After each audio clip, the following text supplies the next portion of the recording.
அதாவது உயிர்த்தெழுந்த கர்த்தராகிய இயேசு கிறிஸ்து தம்முடைய சீஷர்களோடு, தம்முடைய அப்போஸ்தலர்களோடு அவர் செலவழித்த 40 நாட்கள். நீங்க 3வது வசனத்துக்கு வந்தீங்கன்னா, அதுல இப்படி லூக்கா எழுதுறாரு. இந்த புத்தகத்தை எழுதினவர் லூக்கா. அதுல சொல்றாரு, அவர் பாடுபட்ட பின்பு 40 நாள் அளவும், அந்த 40 நாளை நீங்க குறிச்சு வைக்கணும். இந்த 40 நாட்கள் உயிர்த்தெழுந்த இயேசு கிறிஸ்து சீஷரோடு செலவழித்த நாட்கள். 3வது வசனத்தை பாருங்க. அவர் பாடுபட்ட பின்பு 40 நாள் அளவும் அப்போஸ்தலருக்கு தரிசனமாகி தேவனுடைய ராஜ்யத்தை குறித்தவைகளை அவர்களுடனே பேசி அநேகம் தெளிவான திருஷ்டாந்தங்களினாலே அவர்களுக்கு தம்மை உயிரோடு இருக்கிறவராக காண்பித்தார்.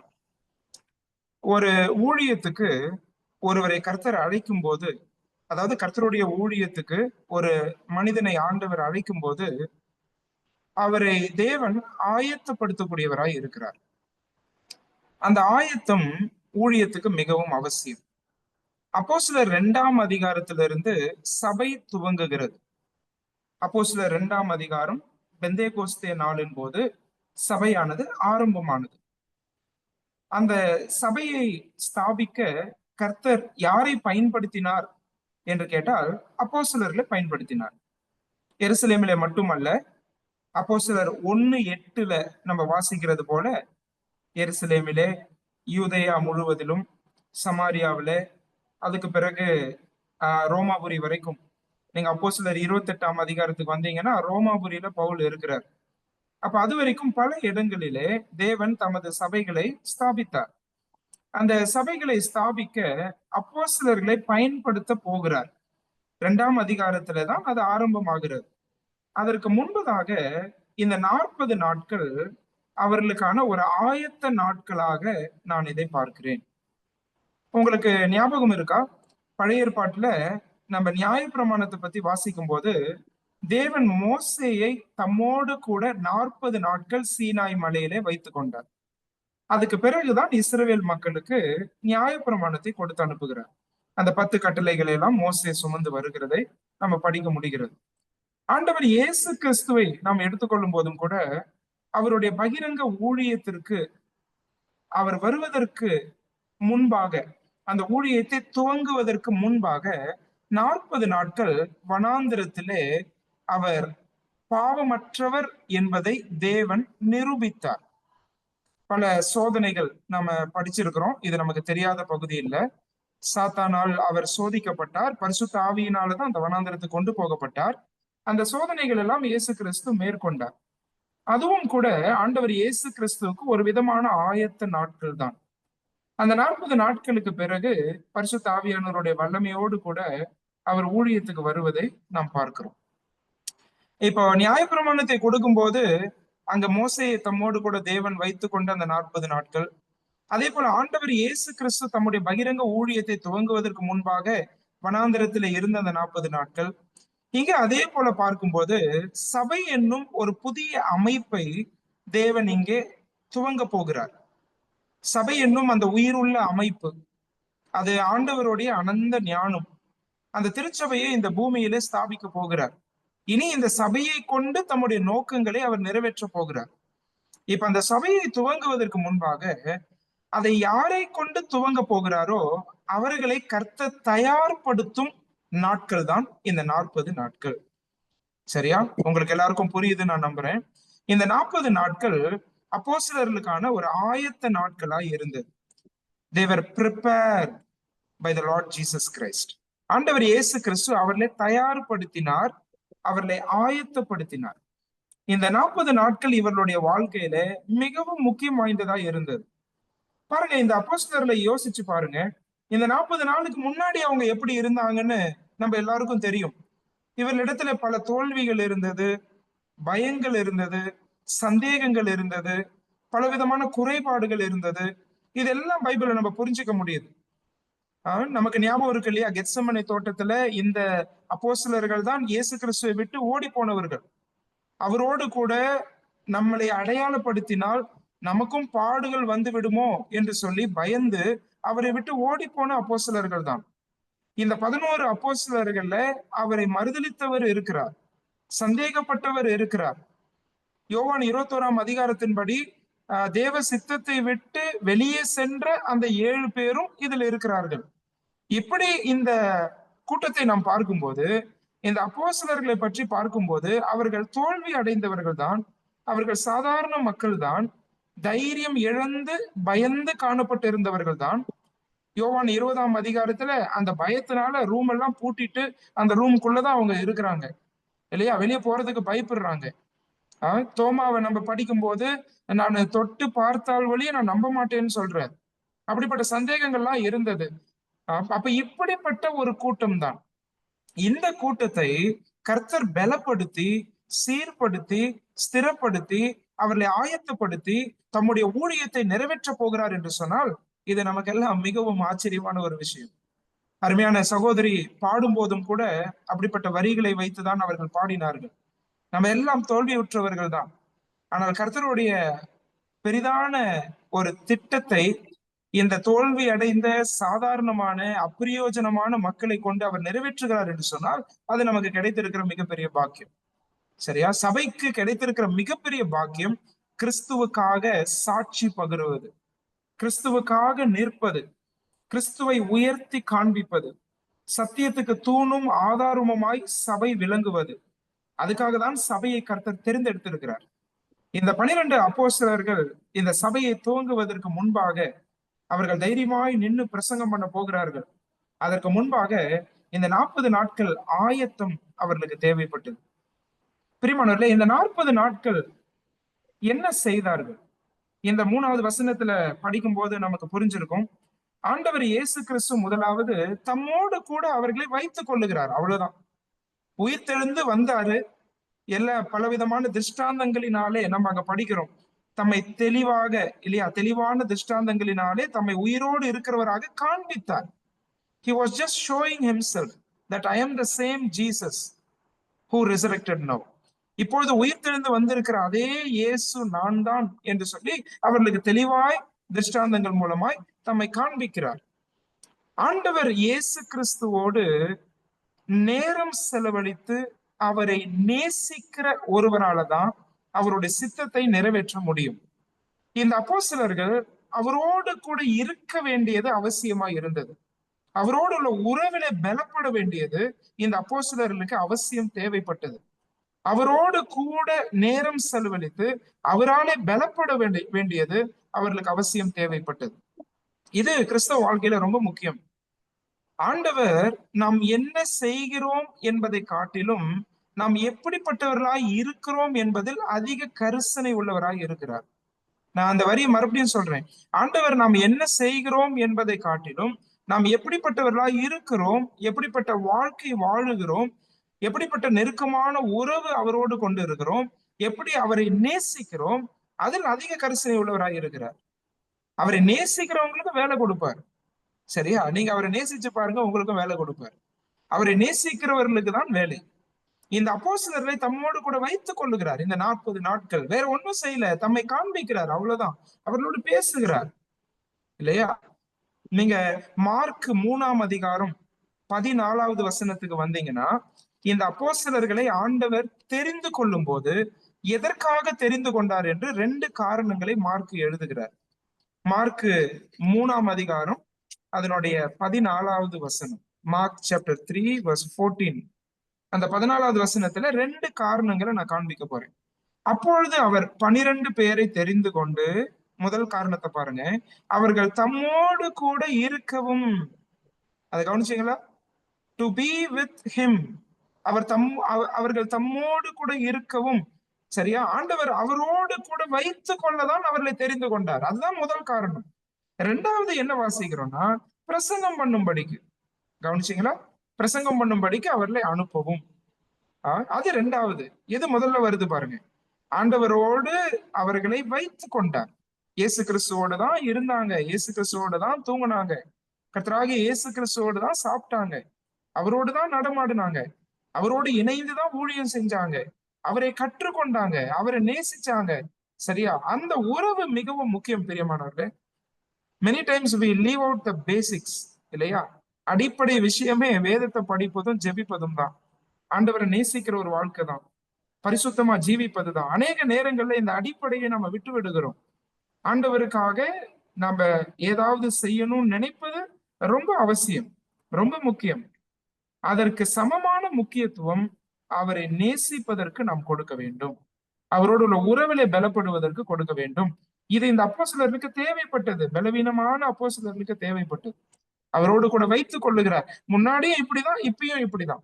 மார்க் 3:14 அப்போ 3.5 வருஷத்துக்கு முன்னாடி அவர்களை தெரிந்தெடுக்கும் போது. ஆனா இப்போ 3.5 வருஷத்துக்கு பிறகும் கூட அவர் உயிர்த்தெழுந்த பிறகு இந்த காரணத்தை நாம் இங்கே புரிந்து கொள்ள வேண்டும். சரியா? நீங்க ஆண்டவரை நேசிக்கிறீங்களா? இவைகளிலும் அதிகமாய் நீ என்மேல் அன்பாய் இருக்கிறாயா அப்படின்னு பேதுருட்ட கேட்ட பிறகுதான் என்னுடைய ஆடுகளை மேய்ப்பாயாக அப்படின்னு பொறுப்பு கொடுக்கிறார். கவனிச்சீங்களா? அங்கேயே ஒரு விஷயத்தை நம்ம புரிஞ்சுக்கிறோம். அவரை நேசிக்கிறவங்க தான் அந்த பொறுப்பை நிறைவேற்ற முடியும். அப்ப இந்த 12 அதாவது 11 இங்க 11 அப்போஸ்தலர்களை தம்மோடு கூட வைத்துக் கொள்ளுகிறார். உயிர்த்தெழுந்த ஆண்டவராக இயேசு கிறிஸ்து அவர்கள் கண்டார்கள். தொட்டு பார்த்தால் வழியே நம்ப மாட்டேன்னு சொல்றவர் அவரை பார்த்தார். என் ஆண்டவரே, என் தேவனேன்னு சொல்லி அழுதார் இல்லையா? இந்த ஆண்டவரோடு அவர்கள் செலவழித்த அந்த நேரம் பிரியமானவர்களே அவருடைய வாழ்க்கையை மறுரூபப்படுத்தினது, அவருடைய வாழ்க்கையை மாற்றினது. உங்க வாழ்க்கையில மாற்றம் வேண்டுமா? உண்மையான மனம் திரும்புதல் வேண்டுமா? அவரோடு நேரம் செலவழித்து பாருங்க. நீங்களா இருக்க மாட்டீங்க, சாதாரணமா இருக்க மாட்டீங்க. ஆண்டவரை நீங்க நேசிக்க ஆரம்பிச்சு பாருங்க. ஆண்டவர் இயேசு கிறிஸ்துவும் இதற்கு நல்ல உதாரணம் தான். நீங்க 2வது வசனத்துல அங்க பாத்தீங்கன்னா, நான் 3வது வசனம் படிச்சேன். 2வது வசனத்துல பாத்தீங்கன்னா, அவர் எடுத்துக் கொள்ளப்பட்ட நாள் வரைக்கும் செய்யவும் உபதேசிக்கவும் தொடங்கின அப்படின்னு சொல்றாரு பாருங்க. இங்க லூக்கா எழுதும் போது அவர் செய்யவும் உபதேசிக்கவும் தொடங்கின விஷயத்தை தான் 1ஆம் பிரபந்தத்துல நான் எழுதுனேன்னு சொல்றாரு. 1ஆம் பிரபந்தம் என்பது லூக்கா சுவிசேஷம். சரியா? இதுக்கு முன்னாடி லூக்கா சுவிசேஷத்தை தியோப்பிலுவுக்கு எழுதினார். இப்ப 2வது புஸ்தகத்தை எழுதுறார். அந்த 1ஆம் பிரபந்தத்திலே நான் உனக்கு இதை சொன்னனே அப்படின்னு சொல்றார். என்ன சொன்னேன் அப்படின்னு சொல்றாருன்னா, இயேசு கிறிஸ்து செய்யவும் உபதேசிக்கவும் தொடங்கினார். So his life was balanced. இயேசு கிறிஸ்துடைய வாழ்க்கையிலே அந்த சமநிலை காணப்பட்டது. அவருடைய வாழ்க்கை, அவருடைய உபதேசம், அவர் வாழுகிற விதம், அவர் பிரசங்கிக்கிற விதம், ரெண்டுமே பிதாவை வெளிப்படுத்தினது, தேவனை உயர்த்தியது. பிரியமானவர்களே, இது நமக்கு சவால். நீங்க சாலிகிராமம் சபையா கூடி வந்திருக்கிறீங்க, ஒரு சில பேர் வெளியில இருந்து கூடி வந்திருக்கிறீங்க. நீங்க குடும்பமா ஒரு இடத்துல கர்த்தர் உங்களை வைத்திருக்கலாம். ஒருவேளை தனிப்பட்ட நபராய் நீங்கள் இருக்கலாம். சில ஹாஸ்டல்ல, விடுதிகள்ல தங்கி படிக்கக்கூடிய மாணவர்களாய் நீங்கள் இருக்கலாம்.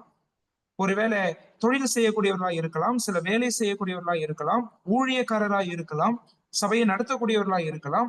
உங்களுக்கு வரக்கூடிய பெரிய சவால் என்னவென்றால், இந்த பூமியின் குடியிருப்பின் எல்லைகளை உங்களுக்கு நிர்ணயித்து கொடுத்திருக்கிற ஆண்டவர் இயேசு கிறிஸ்துவை நீங்கள் வெளிப்படுத்துகிற வாழ்க்கை வாழுகிறீர்களா?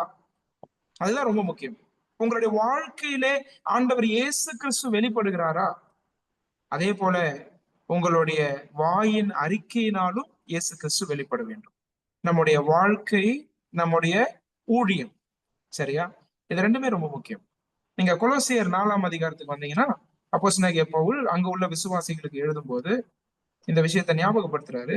கொலோசியர் 4ஆம் அதிகாரம், அதுல 5வது வசனத்தை பாருங்க. 5வது வசனத்துல வாழ்க்கையை பத்தி பேச போறாரு. 6வது வசனத்துல வசனம், அதாவது வார்த்தையை பத்தி பேச போறாரு. முதலாவது வாழ்க்கை, அடுத்தது வார்த்தை. அந்த 5வது வசனம் பாருங்க. புறம்பே இருக்கிறவர்களுக்கு முன்பாக ஞானமாய் நடந்து, அந்த நடந்து என்பது வாழ்க்கையை குறிக்கிறது. It is talking about life style, the way I live. இல்லையா? என்னோட வாழ்க்கையில கிறிஸ்து வெளிப்படுகிறாரா? என்னுடைய பொறுமையில அவர் வெளிப்படுகிறாரா? என்னோட சகிப்புத்தன்மையில அவர் வெளிப்படுகிறாரா? விட்டு கொடுத்தலில் அவர் வெளிப்படுகிறாரா? என்னுடைய தாழ்மையில் அவர் வெளிப்படுகிறாரா? என்னோட பரிசுத்தத்தில் அவர் வெளிப்படுகிறாரா? பிரியமானவர்களே, அது மிகவும் முக்கியம். உங்களை ஏன் அங்க வைத்திருக்கிறார்? சென்னையில ஏன் பல இடங்கள்ல உங்களை ஆண்டவர் வைத்திருக்கிறார்? என்னை ஏன் பாண்டிச்சேரியில வைத்திருக்கிறார்? ஏன் பல இடங்கள்ல கர்த்தர் வைத்திருக்கிறார்? அவரை வெளிப்படுத்த. இந்த வசனத்தை பாருங்க. புறம்பே இருக்கிறவர்கள் கர்த்தரை அறியாத நம்முடைய நண்பர்கள், அவிசுவாசிகள், அவர்களுக்கு முன்பாக ஞானமாய் நடந்துன்றது வாழ்ந்து, ஞானமாய் வாழ்ந்து காலத்தை பிரயோஜனப்படுத்திக் கொள்ளுங்கள். இது வாழ்க்கை. அடுத்த வசனம் பாருங்க. அவனவனுக்கு இன்னினபடி உத்தரவு சொல்ல வேண்டும் என்று நீங்கள் அறியும்படிக்கு உங்கள் வசனம், அங்கே நடந்துன்னு வாசிச்சது வாழ்க்கையை குறிக்கிறது. இங்க வசனம்னு வாசிக்கிறது வார்த்தையை குறிக்கிறது. இது வேத வசனத்தை குறிக்கிறது அல்ல, ஆனா நம்ம பேசுற வார்த்தைகள். உங்கள் வசனம் எப்பொழுதும் கிருபை பொருந்தினதாயும் உப்பால் சாரம் ஏறினதாயும் இருப்பதாக. So this is very important. சரியா? ஏன் எடுத்தோடனே இந்த விஷயத்துக்கு நான் வரேன் அப்படின்னு கேட்டா, அப்போஸ்தலர்களுடைய வாழ்க்கையில இதுதான் ரொம்ப முக்கியம். உயிர்த்தெழுந்த இயேசு கிறிஸ்து அவர்களை தேடி வருகிறார். அவர்களிடத்துல எல்லா விதமான அன்பையும் காண்பிக்கிறார். அவரோடு கூட தங்களை வைத்துக் கொள்ளுகிறார் அந்த 40 நாட்கள். சரியா? அது மறக்க முடியாத நாட்களா இருந்தது. அவருடைய வாழ்க்கை மறுரூபப்பட்டது, பலப்பட்டது. சரியா? புதிய நம்பிக்கை பிறந்தது. சந்தேகம் எல்லாம் நீங்கினது. துக்கம் எல்லாம் நீங்கி சந்தோஷம் பிறந்தது. சரியா? இதுதான் அப்போஸ்தலர் 2ஆம் அதிகாரத்திலிருந்து வரக்கூடிய ஊழியத்துக்கான ஒரு பேக் போன் நான் சொல்லுவேன். முதுகெலும்பே இதுதான். இந்த முதல் 11 வசனங்கள் தான். இந்த 40 நாட்கள் இல்லை என்று சொன்னால் இவர்களுடைய வாழ்க்கை எப்படி போயிருக்கும் என்று தெரியாது. ஒருவேளை பழைய வாழ்க்கைக்கே போயிட்டு இருப்பாங்க. அப்படித்தானே யோவான் 21ல அந்த 7 பேர் நிக்கிறாங்க. மறுபடியும் பழைய வலை, பழைய மீன், பழைய தொழில், பழைய வேலை, பழைய குடும்பம், பழைய ஊர், அங்க போயிட்டாங்க. ஆனா ஆண்டவர் இயேசு கிறிஸ்து வந்து அவர்களை புதுப்பிக்கிறார். God is renewing us. He wants to restore us. ஒருவேளை நீங்க எந்த நிலைமையில இந்த செய்தி கேட்கறீங்கன்னு எனக்கு தெரியாது. ஆண்டவரோட நெருங்கின உறவுல நீங்க விரிசல் இருக்கிறதா? ஜெபம் பண்ணணும்னு நினைக்கிறேன் பிரதர், ஜெபம் பண்ண முடியாம போகுது. வேதத்தை படிக்கணும்னு நினைக்கிறேன், படிக்க முடியாம போகுது. மற்றவங்க முன்னாடி சாட்சியா வாழணும்னு நினைக்கிறேன், அதுல தோற்று போகிறேன். பரவாயில்ல. ஆனா இந்த நேரத்துல கர்த்தர் உங்களை புதுப்பிக்க விரும்புகிறார். இந்த நேரத்துல கர்த்தர் உங்களை சீர்பொருந்த பண்ண விரும்புகிறார். மீண்டும் அவரோடு இணைக்க விரும்புகிறார். நமக்கு தேவையானது அந்த மனமாற்றம் மட்டும்தான். ஆண்டவரே, உம்மோடு கூட அந்த நெருக்கமான உறவை எனக்கு தாரும், அந்த வாஞ்சை எனக்கு தாரும், வேதத்தின் மீது ஆசையை தாரும், ஜெபிக்க அந்த வாஞ்சையை தாரும். ஆண்டவரே, எனது இந்த பூமியிலே உண்மையும் என்னையும் பிரிக்கத்தக்கதாய் ஒன்றும் இருக்கக்கூடாது கர்த்தா. உண்மை நேசிக்கக்கூடிய ஒரு இருதயத்தை தாரும்.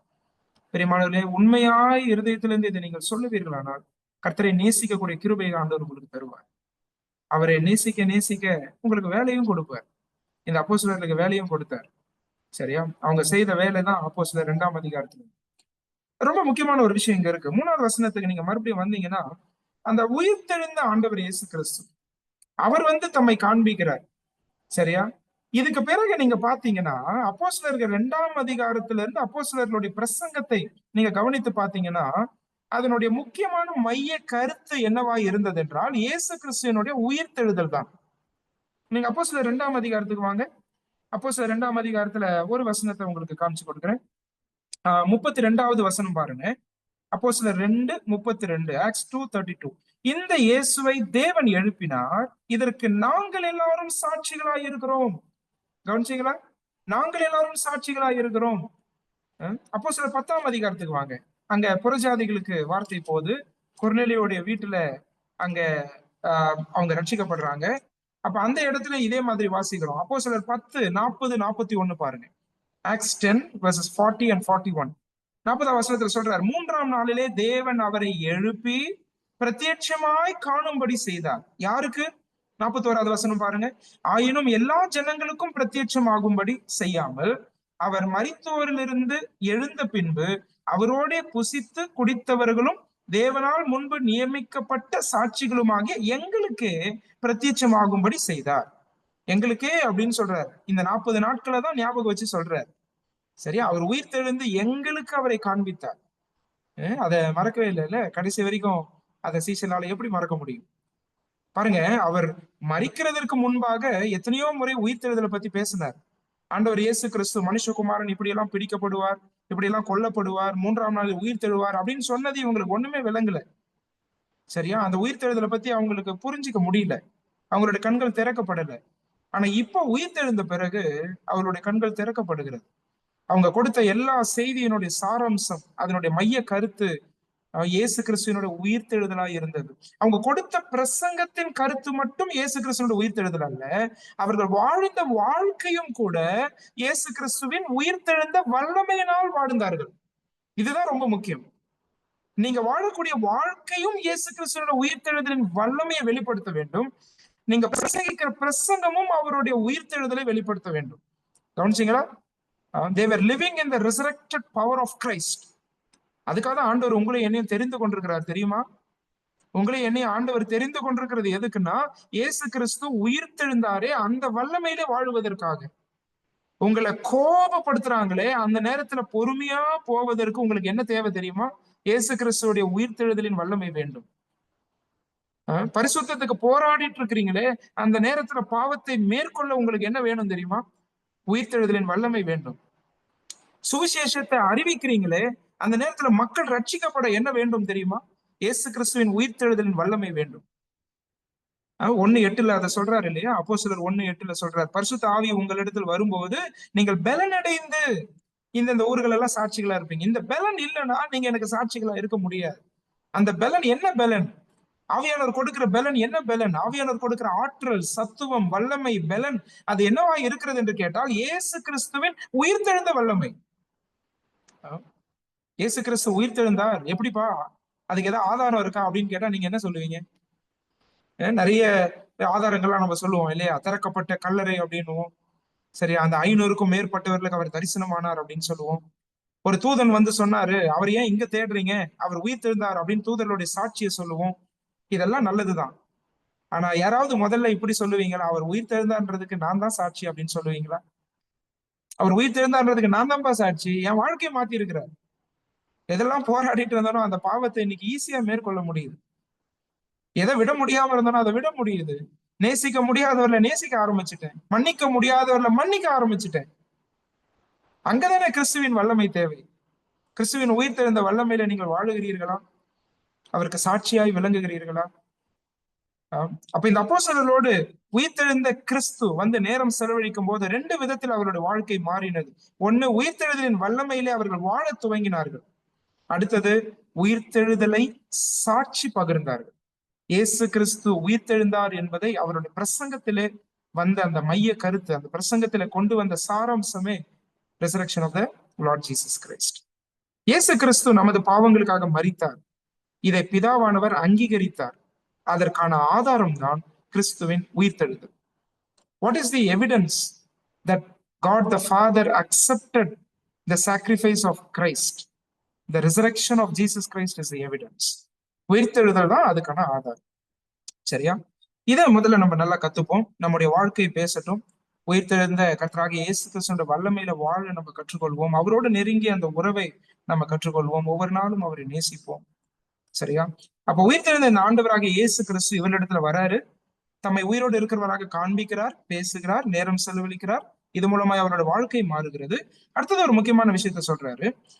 4வது வசனத்துல படிக்கும்போது, அன்றியும் அவர் அவர்களுடனே கூட வந்திருந்த போது அவர்களை நோக்கி, யோவான் ஜலத்தினால் ஞானஸ்நானம் கொடுத்தான், நீங்கள் சில நாளுக்குள்ளே பரிசுத்த ஆவியினாலே ஞானஸ்நானம் பெறுவீர்கள். சரியா? பரிசுத்த ஆவியானவரை இவர்கள் பெற்றுக்கொள்ள வேண்டும். சரியா? பரிசுத்த ஆவியானவருடைய நிறைவினால் ஊழியம் செய்ய வேண்டும்.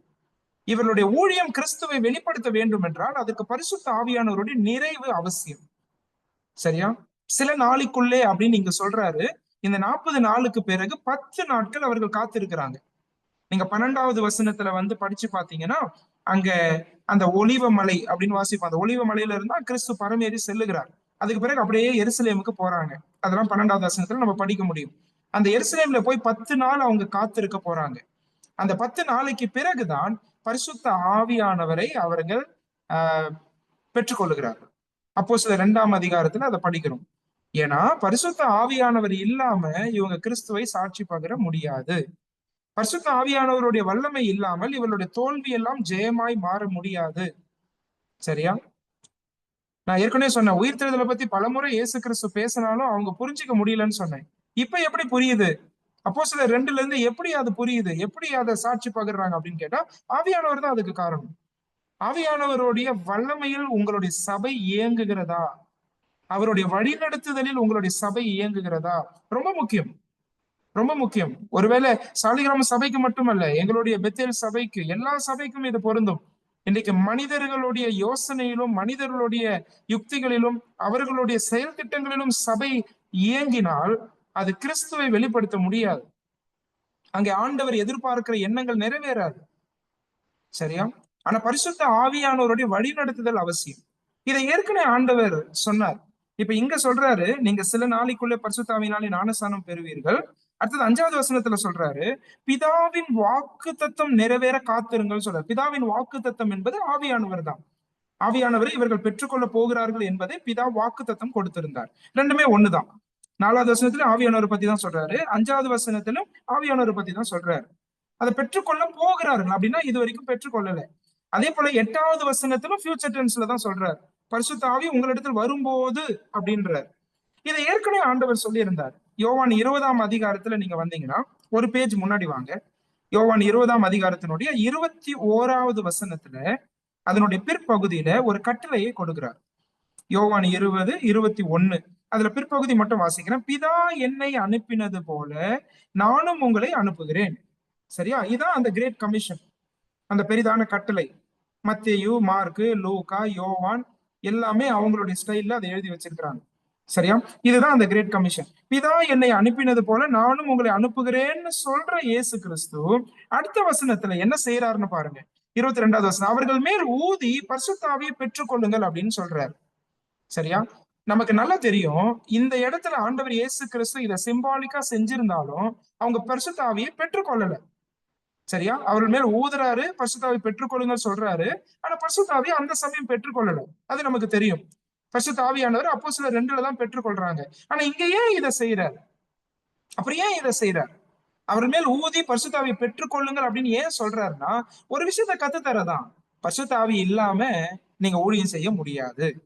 பரிசுத்த ஆவியானவருடைய துணை இல்லாமல், அவருடைய வழிநடத்துதல் இல்லாமல், அவருடைய ஆற்றல் இல்லாமல், அவருடைய வல்லமை இல்லாமல் உங்களால் ஊழியம் செய்ய இயலாது. கர்த்தர் எதிர்பார்க்கிற விதத்துல ஊழியம் செய்ய முடியாது, சபைகளை ஸ்தாபிக்க முடியாது. அதை இவங்க புரிஞ்சுக்கிறதுக்காக தான் அவர் அந்த கட்டளையை கொடுத்த உடனே அவர் பரிசுத்த ஆவியானவரை பெற்றுக்கொள்ளுங்கள் அப்படின்னு அவங்க மேல ஊதி அதை சொல்லுகிறார். சரியா? அப்ப பரிசுத்த ஆவியானவரை பெறுவதற்காக தான் இவர்கள் இங்கே காத்து கொண்டு இருக்கிறார்கள். சரியா? ஏன்னா அந்த நாட்கள்ல அந்த பரிசுத்த ஆவியானவர் அவர்களுக்குள் வந்து வாசம் பண்ண துவங்கவில்லை.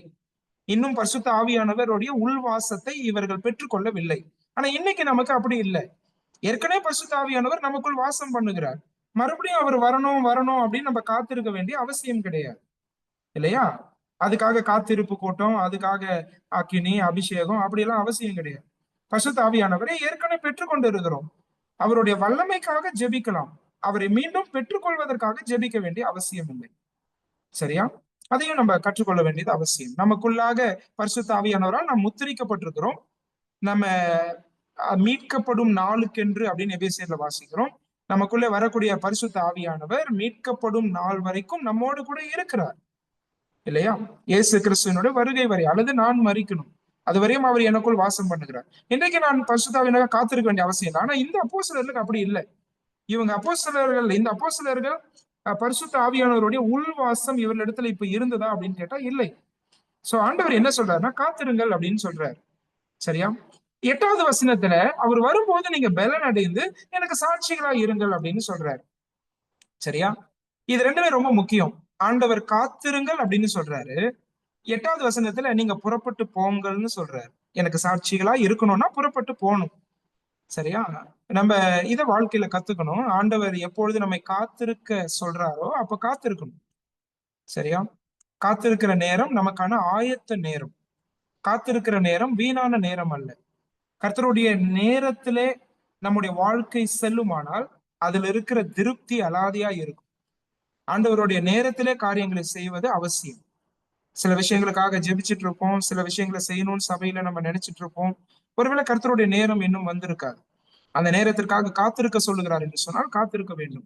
ஆனா அதே சமயம் புறப்பட்டு போங்கள்னு 8வது வசனத்தை சொல்லும் போது இந்த 10 நாளைக்கு பிறகு அவங்க காத்துட்டு இல்லை. அவங்க கிளம்பி போனாங்க, சுவிசேஷம் அறிவிக்க ஆரம்பிச்சாங்க.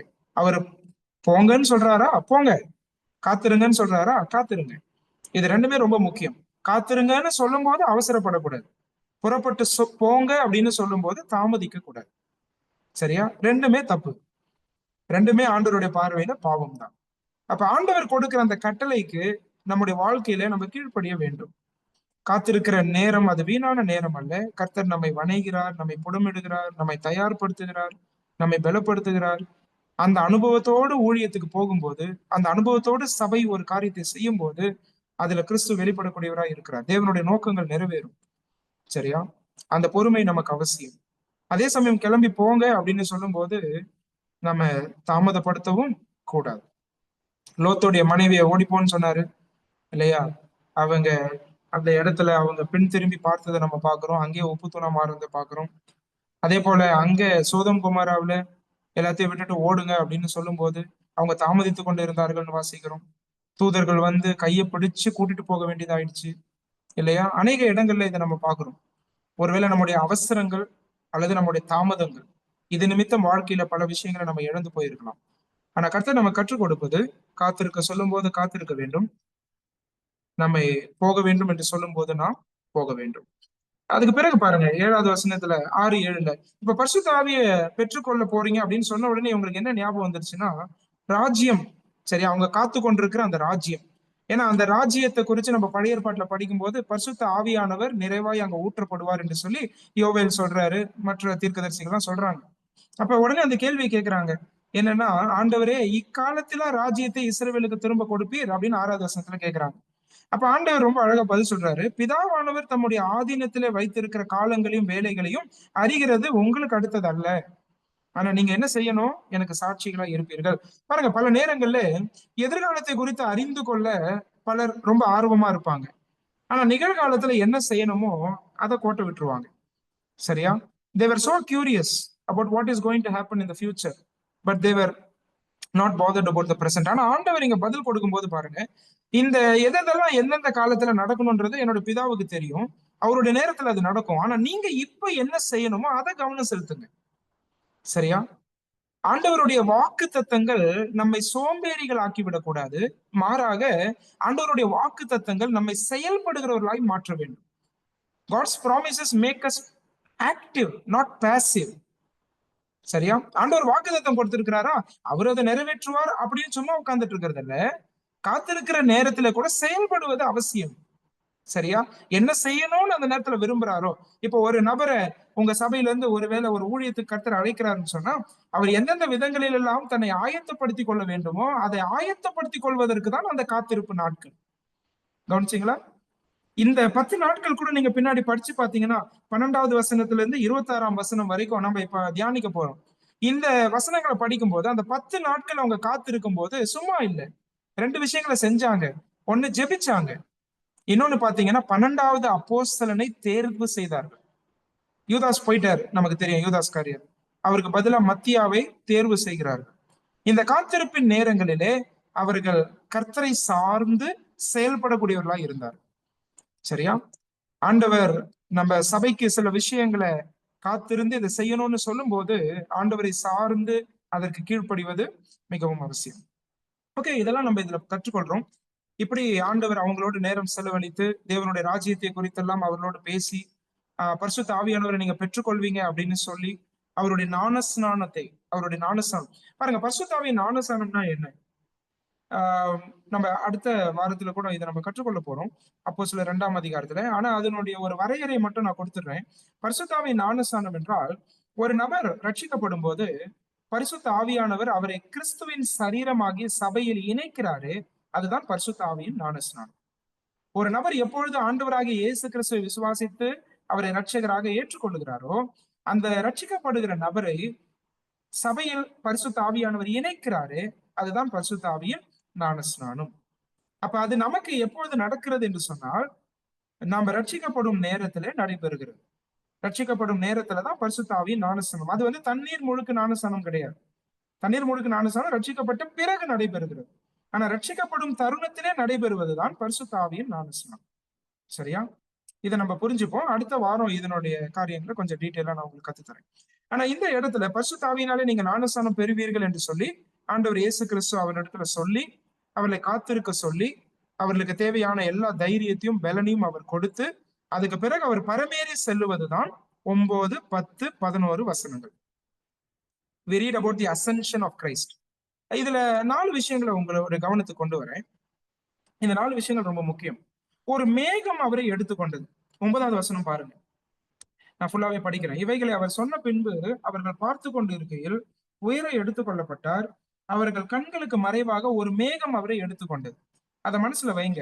ஏன் இதை சொல்றேன்னா, இயேசு கிறிஸ்துவை எப்படி ஒரு மேகம் எடுத்துக்கொண்டதோ அதே போல அவருடைய 2வது வருகையில இந்த பூமிக்கு வரும்போது ஒரு மேகத்தோடு அவர் வருவார், மேகங்களுடன் வருவார் அப்படின்னு வெளிப்படுத்தின விசேஷத்துல வாசிக்கிறோம்.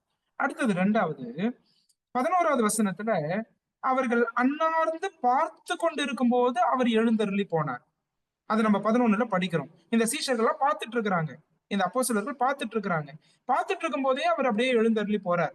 அதே போல அவருடைய 2ஆம் வருகையில இவர்கள் பார்த்து கொண்டு இருக்கிற சமயத்துல, சரியா, அதாவது பார்க்கிற வண்ணமாக அவரை காணுவார்கள், அவரை குத்தினவர்கள் அவரை கண்டு அப்படின்னு வாசிக்கும். சரியா? அவரை கண்டு, அப்ப காணக்கூடிய வகையிலே அவர் இறங்கி வருவார். It's a visible coming. அதான் இரண்டாவது வருகை, இரண்டாவது அந்த மகிமையின் வருகை, பகிரங்க வருகை பற்றி நான் பேசுகிறேன்.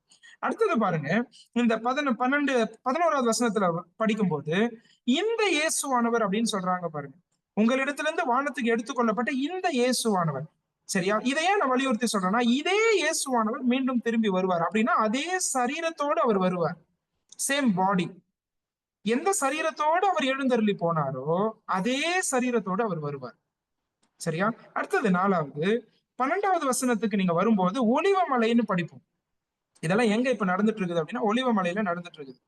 சரியா? ஒலிவ மலையில இருந்துதான் அவர் எழுந்தருளி போறார். இது ரொம்ப முக்கியம். ஏன்னா அவருடைய இரண்டாவது வருகை அதே இடத்தில் இருக்கும். சகரியா 14:4 படிச்சீங்கன்னா ஒலிவ மலையின் மீது அவருடைய பாதங்கள் வந்து நின்றது அப்படின்னு சகரியா சொல்றார். சரியா? he will come to the same place. நீங்க 3 விஷயத்தை ஞாபகம் வச்சுக்கோங்க. Same manor, same body and same place. Same manor அப்படின்னு சொல்லும்போது ஒரே விதம், அதே விதம். என்ன விதம் அப்படின்னு நம்ம ஏற்கனவே படிச்சோம் இல்லையா? மேகங்களோடு எடுத்துக்கொள்ளப்பட்டார், மேகங்களோடு வருவார். காணும் வகையில் எடுத்துக்கொள்ளப்பட்டார், காணும் வகையில் வருவார். அதான் சேம் மேனர், அதே விதத்தில் வருவார். அதே போல அடுத்தது சேம் பாடி, அதே சரீரம். அது நமக்கு புரியுது இல்லையா? உயிர் தெழுந்த பிறகு அவருக்கு என்ன சரீரம் இருந்ததோ அதே சரீரத்தோடு தான் இப்பொழுதும் அவர் இருக்கிறார். 100% தேவனாக 100% மனிதனாக இருக்கிறார். சரி, அதே போலதான் திரும்பி வருவார். அதுக்கு பிறகு நம்ம 12வது வசனத்துல எந்த இடத்துல இருந்து எழுந்தள்ளி போனாரோ அதே இடத்துக்கு. சரியா? அதனாலதான் அந்த சீஷர்கள் அந்த அந்த சாரி சீஷர்கள் இல்ல, அந்த தூதர்கள் சொல்றாங்க. அவங்க 11வது வசனத்துல சொல்லும் போது, உங்களிடத்தில் நின்று வானத்துக்கு எடுத்துக்கொள்ளப்பட்ட இந்த இயேசுவானவர் எப்படி உங்கள் கண்களுக்கு முன்பாக வானத்துக்கு எழுந்தள்ளி போனாரோ அப்படியே மறுபடியும் வருவார். கவனிச்சீங்களா? எப்படி போனாரோ அப்படியே வருவார். என்ன விதத்தில் போனாரோ அதே விதத்தில் வருவார். என்ன சரீரத்தோடு போனாரோ அதே சரீரத்தில் வருவார். என்ன இடத்துல இருந்து போனாரோ அதே இடத்துக்கு வருவார். சரியா? அது அவருடைய இரண்டாவது வருகை. ஆனா இதுல இன்னொரு ஒரு விஷயத்தையும் நான் சொல்ல விரும்புறேன். கர்த்தர் எனக்கு கொடுத்த வெளிச்சம் என்னன்னா, அவருடைய இரண்டாவது வருகை இதே போல இருக்கும். இவர் எப்படி போனாரோ அப்படியே வருவார். அது உண்மை. ஆனா இதுல நம்ம படிக்கும்போது அவர் எப்படி எழுந்தள்ளி போனாரோ அப்படியே மறுபடியும் வருவார்னு சொல்லும்போது இதுல ஆவிக்குரிய அர்த்தமும் உண்டு. சரியா? இப்ப நான் உங்களை விட்டுட்டு போறேன். ஆனா மீண்டும் நான் என்ன செய்ய போறேன்? உங்களோடு கூட வந்து உங்களோடு தான் இருக்க போறேன். 10 நாளுக்கு பிறகு பரிசுத்த ஆவியானவரை அனுப்பினார் இல்லையா? இன்னைக்கு திருத்துவ தேவன் நமக்குள் வாசம் பண்ணுகிறார். நாங்கள் வந்து அவனோடு வாசம் பண்ணுவோம் அப்படின்னு யோவான் 14ஆம் அதிகாரத்துல சொன்னார் இல்லையா? நான் போய் உங்களுக்காக தேற்றவாளனை அனுப்புவேன் என்று வாக்குறுதி கொடுத்தார். In a spiritual sense, the Lord Jesus Christ is telling, I'm going to leave you now, but I'm going to come again and I'm going to be with you. உங்களை விட்டு போறேன், ஆனா மறுபடியும் நான் என்ன செய்ய போறேன்? நான் வந்து உங்களோடு கூட இருக்க போகிறேன். பிரியமானவர்களே, அதுதான் அப்போஸ்தலருடைய வாழ்க்கையில நடந்தது. இப்பொழுது அவர் எழுந்தருளி போனார். ஆனா ஆவிக்குரிய நிலைமையில 10 நாட்களுக்கு பிறகு அவர்கள் ஆவியானவரை பெற்றுக்கொண்டு, சரியா? இயேசு கிறிஸ்து எப்படி இந்த பூமியில ஊழியம் செய்தாரோ இப்ப தொடர்ந்து இயேசு கிறிஸ்து இந்த அப்போஸ்தலர்களை கொண்டு செய்ய போகிறார். நான் யோவான் சுவிசேஷத்துக்கும் அப்போஸ்தலருக்கும் உள்ள வித்தியாசத்தை இப்படிதான் சொல்லுவேன். அங்க அவர் சரீர பிரகாரமா ஊழியம் செஞ்சுட்டு இருந்தார். ஆனா இப்போ அப்போஸ்தலர்களை கொண்டு ஊழியம் செய்ய போகிறார். அவ்வளவுதான் வித்தியாசம். அது இயேசு கிறிஸ்துவின் ஊழியம், அவருடைய ஊழியம், கர்த்தருடைய ஊழியம். சரியா? ஓகே, இதெல்லாம் நம்ம இங்க பாக்குறோம். இந்த முதல் 11 வசனங்கள்ல உங்களுக்கு புரியுதா? 11 வசனங்கள் ஆயத்தம். அதை மனசுல வச்சுக்கோங்க. ஆண்டவர் இந்த அப்போஸ்தலர்களை தயார்படுத்தினார், ஆயத்தப்படுத்தினார். அவர்களோடு கூட நேரம் செலவழித்தார், நேசிக்க வைத்தார், பலன் அளித்தார். பரிசுத்த ஆவியானவரை பெறப்போகிறீர்கள் என்று வாக்குறுதி கொடுத்தார். இதெல்லாம் அவர்களுக்கு தைரியத்தை கொடுத்தது, நம்பிக்கை கொடுத்தது, புது பலனை கொடுத்தது, புதிய வெளிச்சங்களை கொடுத்தது. இன்னைக்கு சபைக்கு இதாங்க தேவை. சரியா? சபை பரிசுத்த ஆவியானவருடைய வல்லமையில இயங்க வேண்டும். புதிய வெளிச்சங்களை சபை பெற வேண்டும். புதிய தரிசனங்கள் காண வேண்டும். புதிய பாரங்கள் உருவாக வேண்டும். அதுதான் திருச்சபையை ஸ்தாபித்ததனுடைய நோக்கமே அதுதான். சரியா? சரி, அதுக்கு பிறகு நீங்க 12ல இருந்து அப்படியே 26 வரைக்கும் படிச்சு பாத்தீங்கன்னா, நான் ஏற்கனவே சொன்னேன் 2 விஷயங்கள் நடக்குது. 13, 14 பாருங்க. அவங்க ஜெபிக்கிறாங்க. சரியா? காத்திருக்கிற நேரத்துல அப்படியே சும்மா இல்ல, ஆனா ஜெபிக்கிறாங்க. என்னென்ன வாசிக்கிறோம் 13, 14 பாருங்க. அவர்கள் அங்கே வந்தபோது மேல் வீட்டில் ஏறினார்கள். அதில் பேதுருவும், யாக்கோபும், யோவானும், அந்திரேயாவும், பிலிப்பும், தோமாவும், பர்த்தலோமேயும், மத்தேயும், அல்பேயுவின் குமாரராகிய யாக்கோபும், செலோத்தே எனப்பட்ட சீமோனும், யாக்கோபின் சகோதரனாகிய யூதாவும் தங்கி இருந்தார்கள். இது அப்போஸ்தலர்களுடைய லிஸ்ட், இந்த 11 பேர். அதுக்கு பிறகு 14ல வாசிக்கிறோம். அங்கே இவர்கள் எல்லாரும் ஸ்திரீகளோடும் இயேசுவின் தாயாகிய மரியாளோடும் அவருடைய சகோதரரோடும் கூட ஒருமனப்பட்டு ஜெபத்திலும் வேண்டுதலிலும் தரித்திருந்தார்கள். இது ரொம்ப முக்கியமானது. இந்த அப்போஸ்தலர்கள் மட்டுமல்ல, இந்த ஸ்திரீகளும் இருக்கிறாங்க, இயேசுவின் தாயார் மரியாள் இருக்கிறாங்க. இவங்க எல்லாம் இங்க கூடி வந்து ஒருமனப்பட்டு ஜெபிக்கிறார்கள். இந்த ஜெபத்துல சில விஷயங்களை நம்ம கற்றுக்கொள்ளுகிறோம். முதல் விஷயம் என்ன அப்படின்னு கேட்டா, ஜெபத்தில் ஒருமனப்பாடு அவசியம். இங்க இப்படி கூட நடந்திருக்கலாம்ல. என்னன்னா, சிலர் பேதுருவ பார்த்து, "நீ என்னமோ இப்ப ஜெபம் பண்ண வந்துட்ட. ஆனா கொஞ்ச நாளைக்கு முன்னாடி நீ தானே ஆண்டவரை மறுதலிச்ச" அப்படின்னு ஒருத்தர் சொல்ல முடியுமா? முடியாதா? சொல்ல முடியும். ஒருவேளை தோமாவை பார்த்து, "ஏன்பா நாங்க எல்லாரும் நம்பணும். அத்தனை முறை சொன்னோம். நீ நம்பவே இல்ல. தொட்டு பார்த்தால் ஒழிய நம்ப மாட்டேன்னு சொன்ன அந்த சந்தேக தோமா நீ தானே" அப்படின்னு சொல்ல முடியுமா? முடியாதா? முடியும். இல்லையா? ஏன்னா இவங்க எல்லார்கிட்டயுமே தோல்வி இருந்துச்சு. ஒருத்தவங்க தோல்விகளை பின் பாயிண்ட் பண்ணல. நல்லா கவனிங்க. ஐக்கியம் எங்க கெட்டு போகுதுன்னு சொல்றேன் நானு. நம்ம கூடி வரும்போது பலரை குறித்து விமர்சனம் செய்வதும், அவர்களுடைய தோல்விகளை சுட்டி காண்பிப்பதும், சரியா? அவர்களுடைய குறைபாடுகளையே எப்பொழுதும் சொல்லிக் கொண்டு இருப்பதும், இதுலதான் ஐக்கியம் கெட்டு போகுது. அவங்க அதை செய்யல. பாருங்க, இவங்க எல்லார்கிட்டயும் தோல்விகள் இருந்தது. ஆனா இப்ப என்ன வாசிக்கிறோம்னு பாருங்க. ஒருமனப்பட்டு அந்த ஒன் மைண்ட் இல்ல அப்படின்னு சொன்னா, அந்த ஒரே சிந்தை இல்லை என்று சொன்னா, நம்முடைய ஜெபம் வீணாய் போகும். சபையில இதுதான் முக்கியம். இதுக்கு பிறகு அப்போஸ்தலர் 2ல இருந்து அந்த எருசலேமில ஸ்தாபிக்கப்படுகிற ஆதி திருச்சபையை பத்தி படிக்கும்போது, அந்த ஒருமனப்பட்டு அப்படின்ற வார்த்தையை நம்ம மிஸ் பண்ணவே முடியாது. ஒருமனப்பட்டு ஜெபிச்சிருக்காங்க, ஒருமனப்பட்டு ஊழியம் செய்திருக்கிறாங்க, ஒருமனப்பட்டு தான் தீர்மானம் எடுத்திருக்கிறாங்க. அப்போஸ்தலர் 6ல 7 பேரை தேர்ந்தெடுங்கன்னு சொல்லும்போது, இது சபையார் எல்லாருக்கும் பிரியமா இருந்ததுன்னு வாசிக்கிறோம். ஒருமனப்பட்டே எல்லாவற்றையும் செய்திருக்கிறாங்க. சரியா? 20, 30 பேர் நினைச்சுக்காதீங்க. அந்த எருசலேம் சபையில 25,000 பேர் இருந்தாங்க. அதுக்கும் மேற்பட்டவர்கள் இருந்தார்கள். அவ்வளவு பேர் இருந்தாங்க. ஆனா என்ன இருந்துச்சு? ஒருமனப்பாடு இருந்தது. சரியா? இங்க யாருமே ஒருத்தவங்க குறைகளை சுட்டி காண்பிக்கல. ஒருவேளை அப்போஸ்தலர்கள் மற்றவங்களை பார்த்து சொல்லியிருக்கலாம், அந்த ஸ்திரீகளை பார்த்து, "நாங்க தான் முக்கியமானவர்கள். நீங்க எல்லாம் அப்போஸ்தலர்கள் கிடையாது" அப்படின்னு சொல்லியிருக்கலாம். அப்படிலாம் சொல்லல. ஒருவேளை இயேசுவின் தாயார் சொல்லியிருக்கலாம், "நான் தான் அவரை பெத்தெடுத்தவரே. சரியா? நீங்க எல்லாம் என்ன முக்கியம்? நான் தான் முக்கியம்" அப்படின்னு சொல்லியிருக்கலாம். அப்படிலாம் இல்ல. சரியா? ஆனா அவங்க எல்லாரும் ஒருமனப்பட்டு ஒன்றாய் இணைந்து அவர்கள் ஜெபிப்பதை பார்க்கிறோம். 2வது இந்த ஜெபத்திலிருந்து கற்றுக்கொள்வது, தரித்திருந்தார்கள் அப்படின்னு படிக்கிறோம் பாருங்க. 14வது வசனத்துடைய கடைசி வார்த்தை ரொம்ப முக்கியம். சரியா? ஆண்டவர் லூக்கா 18ஆம் அதிகாரத்துல கற்றுக் கொடுத்தார். நீங்கள் சோர்ந்து போகாமல் எப்பொழுதும் ஜெபம் பண்ண வேண்டும் என்பதை கற்றுத் தருவதற்காக அவர்களுக்கு ஒரு உவமையை சொல்லுகிறார். லூக்கா 18ஆம் அதிகாரத்தில். எப்பொழுதும் ஜெபிக்க வேண்டும். அந்த தரித்திருந்தார்கள் என்ற வார்த்தை அவங்களுடைய கன்சிஸ்டன்சியை காமிக்குது. நிலைவரத்தன்மை, தொடர்ச்சியான ஜெபங்கள். 10 நாட்கள் இருந்தாங்க. 10 நாள்ல ஒரு நாள் கூட ஜெபம் அவங்களுக்கு போர் அடிக்கல. ஒரு நாள் கூட ஜெபம் போர் அடிக்கல. சபையினுடைய ஜெப கூட்டம் உங்களுக்கு போர் அடிக்குதா? நீங்க யோசிச்சு பாருங்க. சபையினுடைய ஜெப கூட்டம் இன்னைக்கு ஈமுக்குது இல்லையா? ஆராதனைன்னு சொன்னா எல்லாரும் வந்துருவோம். ஏன்னா அப்பம் வைக்கலன்னா நமக்கு ஆசீர்வாதமே குறைஞ்சிரும்னு நினைக்கிறோம் நிறைய பேர். இல்லையா? ஆனா சபையினுடைய ஜெப கூட்டம் 4 பேர், 5 பேர், 2 பேர். சபையினுடைய வேத ஆராய்ச்சி எவ்வளவு முக்கியத்துவம் கொடுக்கிறோம். ஆண்டவரை நேசிக்கிறவர்கள் எல்லா கூட்டங்களுக்கும் முக்கியத்துவம் தருவாங்க. எல்லாவற்றுக்கும் முக்கியத்துவம் தருவாங்க. சரி, அதான் நம்ம இங்க பாக்குறோம். அவர்கள் தரித்திருந்தார்கள். They did not cease to pray. அந்த 10 நாட்கள் தொடர்ச்சியா ஜெபிக்கிறார்கள். பிரியமானவர்களே, உங்களை நான் உற்சாகப்படுத்துறேன். தொடர்ந்து ஜெபிங்க. ஒருவருடைய ரட்சிப்புக்காக ஜெபிக்கிறீங்களா? தொடர்ந்து ஜெபிங்க. ஒரு இடத்துக்காக ஜெபிக்கிறீங்களா? தொடர்ந்து ஜெபிங்க. ஆண்டவர் ஒரு ஊழியரை ஏற்படுத்தணும்னு ஜெபிக்கிறீங்களா? தொடர்ந்து ஜெபிங்க. சரியா? இடைவிடாமல் ஜெபம் பண்ணுங்கள். தொடர்ச்சியாய் ஜெபியுங்கள். அதுல நிலைவரத்தன்மை இருக்கட்டும். ஏன்னா நம்முடைய ஆண்டவர் ஜெபங்களுக்கு பதில் தரக்கூடிய ஆண்டவர். அவர் உண்மையுள்ள கர்த்தர். இவங்க தொடர்ந்து ஜெபிக்கிறாங்க. அது மட்டுமல்ல, நான் 3வது ஒரு விஷயத்தையும் சொல்றேன் இந்த ஜெபத்தை பத்தி. ஒரு குறிப்பிட்ட விஷயத்துக்காக ஜெபித்து கொண்டு இருந்தார்கள் அப்படின்னு நான் சொல்லுவேன். எந்த குறிப்பிட்ட விஷயத்துக்காக ஜெபிச்சிருப்பாங்க?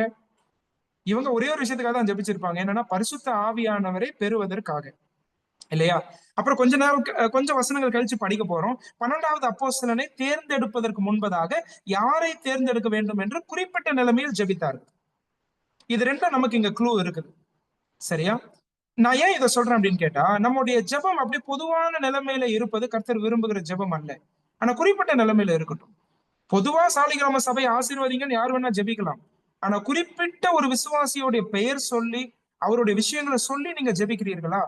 எல்லா குடும்பங்களுக்காக அப்படி ஜெபிக்கிறீர்களா? குறிப்பிட்ட ஒரு வாலிபனுக்காக ஜெபிக்கிறீர்களா?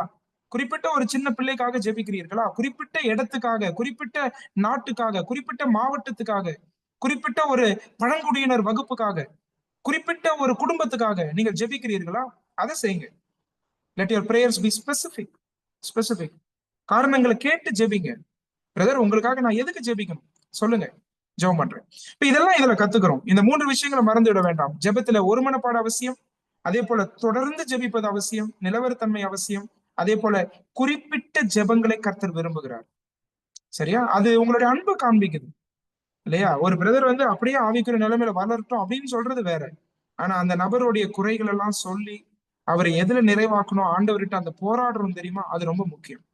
அது இங்க நடக்குது. சரி, இப்படியே ஜெபிச்சுட்டு இருக்கும்போது இவங்க என்ன செய்யறாரு? இப்ப பேதுரு ஏஞ்சி நின்று 12வது அப்போஸ்தலனை தேர்ந்தெடுக்கணும்னு சொல்றாரு. 17வது வசனம் பாருங்க.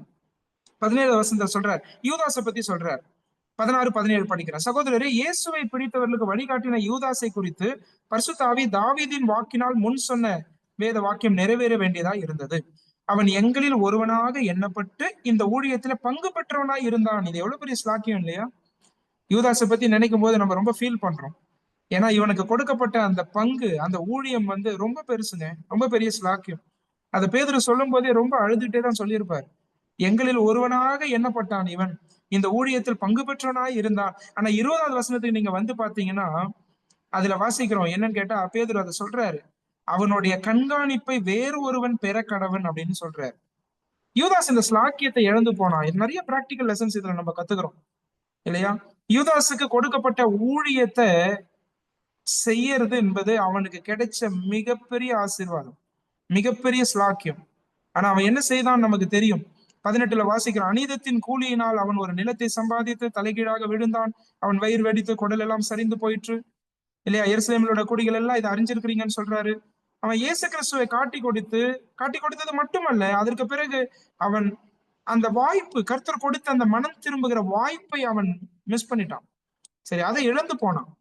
அவன் இழந்து போன ஊழியம் அப்படின்னு படிக்கிறோம். 24வது வசனம் பாருங்க. 24வது வசனத்துக்கு வந்தீங்கன்னா, எல்லாருடைய இருதயங்களையும் அறிந்திருக்கிற கர்த்தாவே, யூதாஸ் என்பவன் தனக்குரிய இடத்துக்கு போகும்படி இழந்து போன இந்த ஊழியத்திலும் இந்த அப்போஸ்தல பட்டத்திலும் பங்கு பெறுவதற்காக அப்படின்னு இன்னொருத்தர் தேர்ந்தெடுக்கிறாங்க. நான் எப்பயுமே சொல்லுவேன், நல்லா கவனிங்க.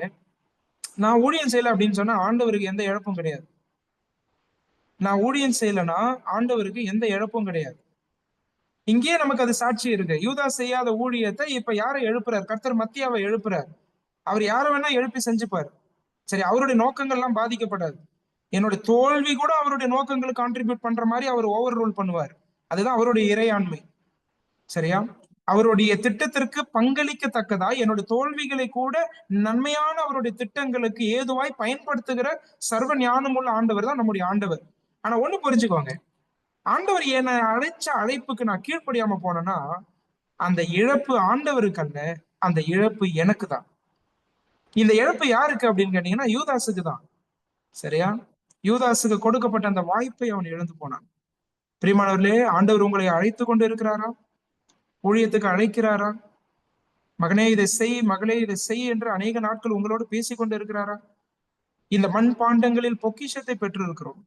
ஆண்டவரை பறைசாற்றுவது என்பது நமக்கு கிடைத்திருக்கிற மிகப்பெரிய ஆசீர்வாதம், மிகப்பெரிய பாக்கியம், மிகப்பெரிய ஸ்லாக்கியம் இல்லையா?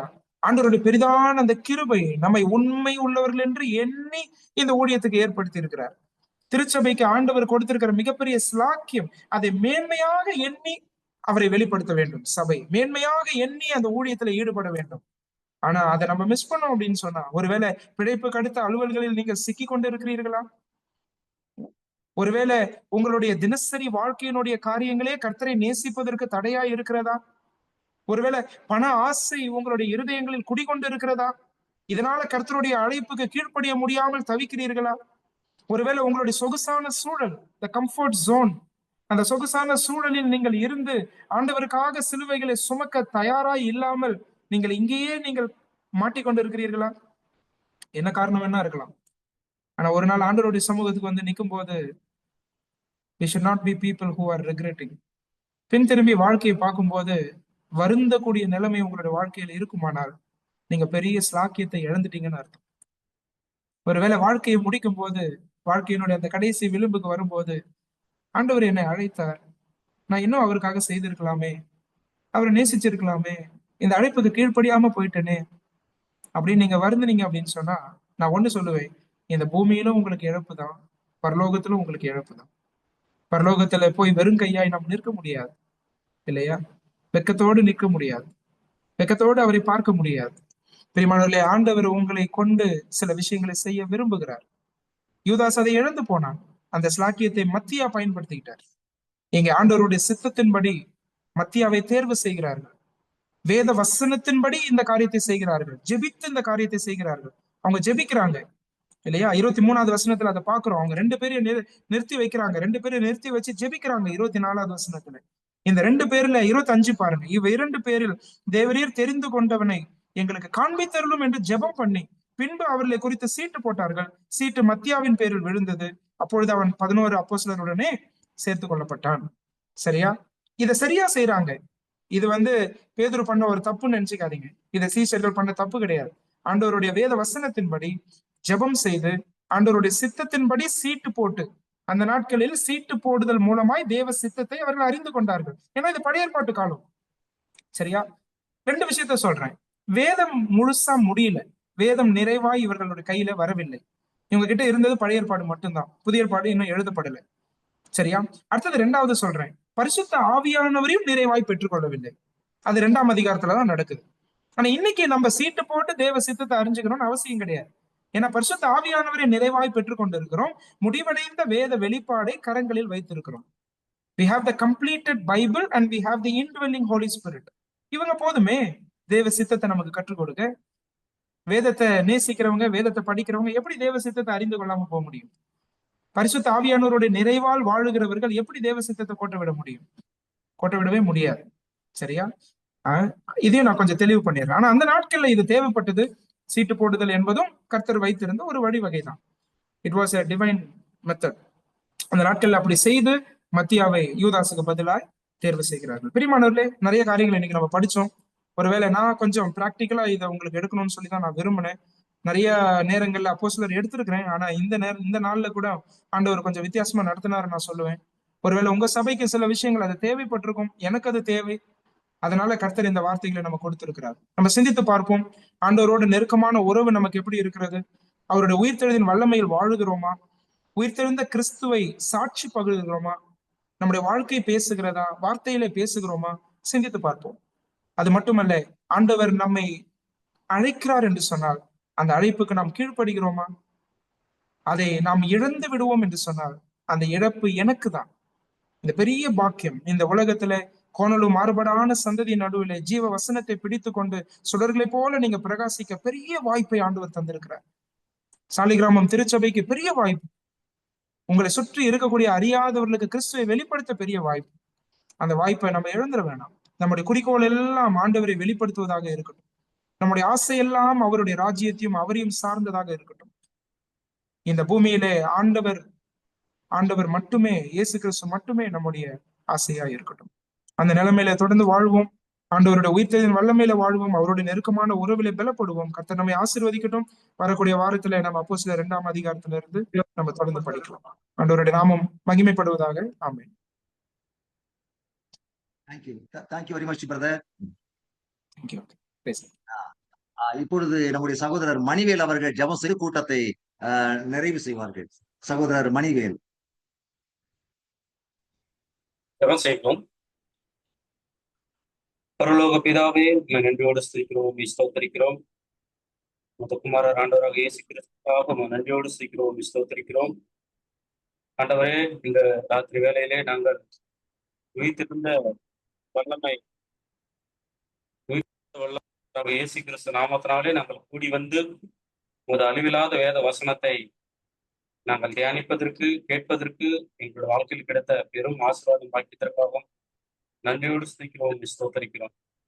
குறிப்பாக ஆண்டவரே, இந்த அப்போஸ்தலர் நடவடிக்கைகளிலே 1ஆம் அதிகாரத்தில் அநேக ஆழமான சத்தியங்களை நீர் வெளிப்படுத்தினதற்காக ஸ்தோத்திரம். எங்களுடைய வாழ்க்கையிலே, ஆவிக்குரிய வாழ்க்கையில் கவனமாக தேவனுடைய சித்தத்தின்படி வாழ வேண்டும் என்று அநேக ஆழமான சத்தியங்களை நீர் கொடுத்ததற்காக நன்றியோடு ஸ்துதிக்கிறோம், ஸ்தோத்திரம். பிதாவே, இதை ஆசீர்வதிங்க. தொடர்ந்து இந்த கிளாஸ் நடைபெறவும், இதனாலே நாங்கள் கற்றுக்கொண்டு தேவனுடைய திருசபையிலும் எங்களுடைய ஆவிக்குரிய வாழ்க்கையிலும் உமது நாமத்தை பிரதிபலிக்க நாங்கள் வாழ தெய்வத்திற்கு கட்டுப்படி ஜெபம் செய்வோம். எல்லா ஸ்துதியான மகிமையை ஒருவருக்கே செலுத்துகிறோம் ஆண்டவரே. கர்த்தாவே, சகோதரனை எடுத்து இன்னும் பயன்படுத்துங்க. அநேக இடங்களிலே உமது நாமத்தை மகிமைக்காக காசு எடுத்து அநேக ஆவிக்குரிய சத்தியங்களை விசுவாசிகள் கற்றுக்கொண்டு ஆவிக்குரிய கனிகளை வெளிப்படுத்த நீங்கள் திரும்பி காட்டுகிறேன். எல்லா ஸ்துதியான மகிமை யாவும் ஒருவருக்கே செலுத்துகிறோம். மீட்பொரு ரட்சகருமாகிய ஆண்டவராக இயேசு கிறிஸ்துவின் விலையேறி பெற்ற என்ப நாமத்தால் ஜெபிக்கிறேன் எங்கள் நல்ல பிதாவே. ஆமென். ஆமென். Thank you, brother. Thank you, brother.